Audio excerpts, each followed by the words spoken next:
Young men and women on college campuses are frequently uninformed, misinformed, or confused about the multitude of contraceptive options and their individual effectiveness.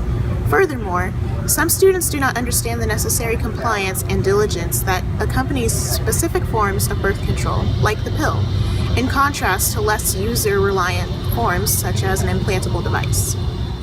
In fact, in a 2009 study by the Guttmacher Institute, a leading research organization committed to advancing sexual and reproductive health, more than half of young men and a quarter of young women displayed serious gaps in knowledge about common contraceptive methods. Furthermore, misinformation, confusion, and lack of formal education on the topic of contraception can lead to higher number of unplanned pregnancies, pregnancy scares, particularly in women ages 20 to 24.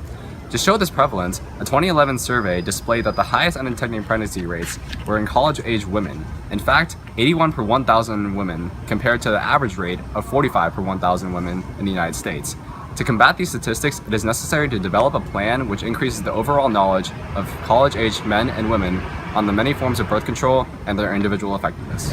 Although just beginning to form, it is our intention that this program will include highly interactive and approachable forms of communication between young men and women, facilitated by both staff and peer involvement in professional and casual settings. A selected board would be created of specialized peers who would focus on and inform the public about one or a few forms of birth control each.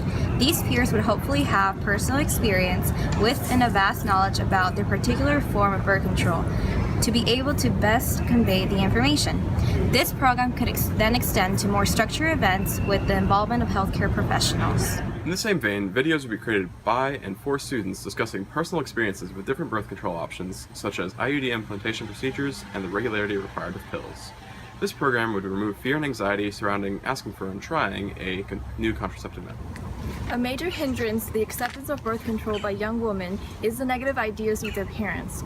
The program could work to make specific pamphlets and videos to inform parents of the importance and benefits of birth control that are not directly related to sexual activity, including the regulation of menstrual periods, the decrease of cramping pain, the improvement of skin health, and countless other benefits.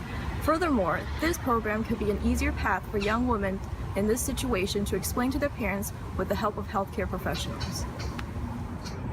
Students who believe that they may be suffering from an STI or wish to be preventively tested currently must decide how to explain the charges to their parents. This program could incorporate a fundraiser or work to create a partnership with a local clinic or UHS to alleviate these charges for students who wish to be tested without involving their parents.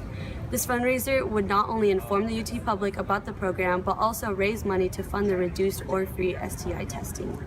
Furthermore, studies have shown that young women turn to riskier methods of birth control, including cycle planning or withdrawal, when their desired form of contraception is expensive due to lack of or ineffective insurance. The fundraiser could work with students in this situation to assist them in their decision-making process to make sure they're making the best and safest decision for them. There seems to be a lot of confusion about how birth control actually works due to simplified explanations by healthcare professionals and the generally complex nature of some contraceptive options. This confusion could be partially alleviated through the production of easily accessible information online, where students could feel more comfortable asking questions through an anonymous online submission box. These questions could then be answered by the peers or by a healthcare professional in an online video, depending on the complexity of the question. This would allow young men and women to have their questions answered without having to feel judged or uncomfortable. Through university evaluations such as contraceptive use fluctuations and surveys taken before, during, and after implementation, this program plan can continue to be evaluated throughout its lifetime.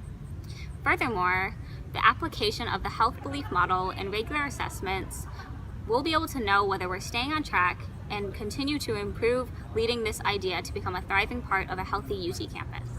We are confident that UT can be more informed, healthier, and make smarter preventative choices with just a few new resources.